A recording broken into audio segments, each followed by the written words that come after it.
حضرت حسن بصری رحمۃ اللہ تعالی علیہ اپنی توبہ کا واقعہ بیان فرماتے ہیں۔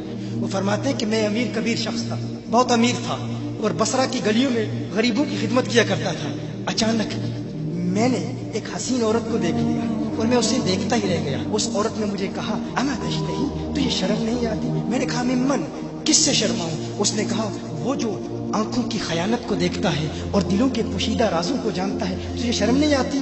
تجھے حیا نہیں آتی؟ کہا اس کا جملہ تو بہت بڑا تھا۔ حسن بصری اپنی توبہ کا واقعہ بیان فرما رہے ہیں، فرمایا اس کا جملہ تو بہت بڑا تھا، لیکن وہ اتنی حسین تھی، ایسی خوبصورت تھی، میں پھر بھی مسلسل اسے دیکھتا رہا اور دیکھتا ہی رہ گیا۔ اور پھر آخر اس نے کہا کیوں بار بار مجھے دیکھتا ہے؟ میں نے اس عورت کو کہا کہ تیری آنکھیں اتنی خوبصورت ہیں کہ تیری جھیل جیسی آنکھوں میں ڈوبنے کا جی چاہتا ہے۔ اس عورت نے کہا اچھا تو ایسی بات کرتا ہے، تو یہاں انتظار کر۔ وہ عورت اپنے گھر میں چلی جاتی ہے۔ تھوڑی دیر کے بعد کہا میں انتظار کر رہا تھا، تھوڑی دیر کے بعد اس کی خادمہ آتی ہے، اس کے ہاتھ میں ایک تشت ہے اور اس تشت کے اندر اس پر ایک کپڑا ہے۔ کہا میں نے کپڑا اٹھایا تو اس میں اس کی 2 آنکھیں تھیں۔ اس نے اپنی 2 آنکھیں نکال کے اپنی خادمہ کو دے دی کہ اس کی وجہ سے اس کا دل دین سے دور ہوا ہے، مجھے یہ آنکھیں نہیں چاہیے۔ کہا اس پر ایک کاغذ تھا، کاغذ پر لکھا ہوا تھا مجھے ایسی آنکھوں کی ضرورت ہی نہیں جس سے ایک مرد فتنے میں مبتلا ہو جائے۔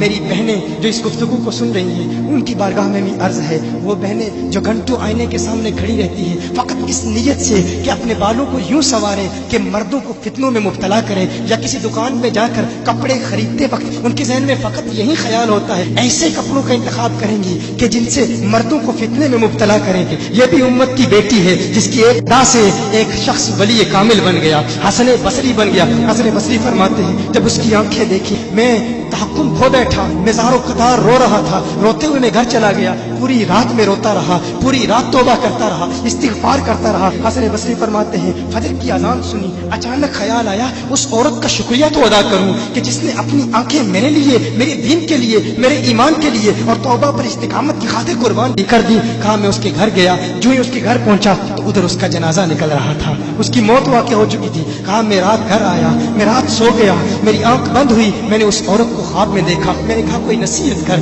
اس عورت نے کہا کہ جب تنہائی میں ہو اللہ کا ذکر کرتے رہو، اور جب صبح کرو تو استغفار کرو، شام کے وقت استغفار پڑھو۔ کہا میں نے اس وقت توبہ کر لی، ایک عورت میری توبہ کا سبب بنی، ایک عورت کی وجہ سے مجھے توبہ پر استقامت ملی۔ یہی حسن بصری پھر وہ واقعہ بھی آتا ہے، وہ دور بھی آتا ہے، ان کا ڈر کتنا ہے، ان کا تقویٰ کتنا ہے، پرہیزگاری کتنی ہے۔ یہی حسن بصری ایک دن ایک شخص نے حسن بصری رضی اللہ تعالی عنہ سے کہا ہے حسن بصری کیا آپ جانتے ہیں کہ جہنم سے جو شخص سب سے آخر میں جہنم سے نکالا جائے گا اور پھر یا حنانو یا منانو پڑھتا ہوا جہنم سے باہر نکلے گا؟ حسن بصری فرماتے ہیں کاش میں وہ شخص ہوتا، کاش میں وہ شخص ہوتا۔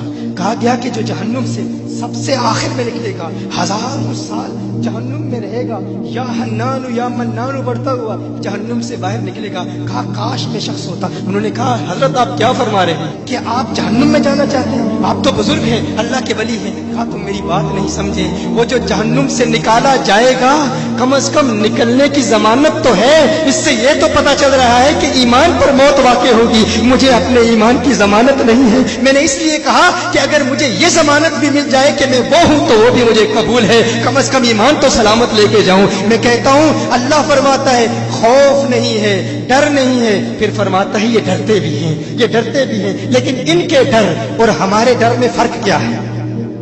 ان کے ڈر اور ہمارے ڈر میں فرق کیا ہے؟ وہ ایک سے ڈرتے ہیں، کسی دوسرے سے نہیں ڈرتے۔ فرق کیا ہے؟ وہ ایک سے ڈرتے ہیں، ایک سے ڈرتے ہیں، کسی دوسرے سے نہیں ڈرتے۔ ہم اس ایک سے نہیں ڈرتے، اسی لیے ہر ایک سے ڈرتے۔ یہ فرق ہے، ہم اس ایک سے نہیں ڈرتے، اسی لیے ہر ایک سے ڈرتے ہیں۔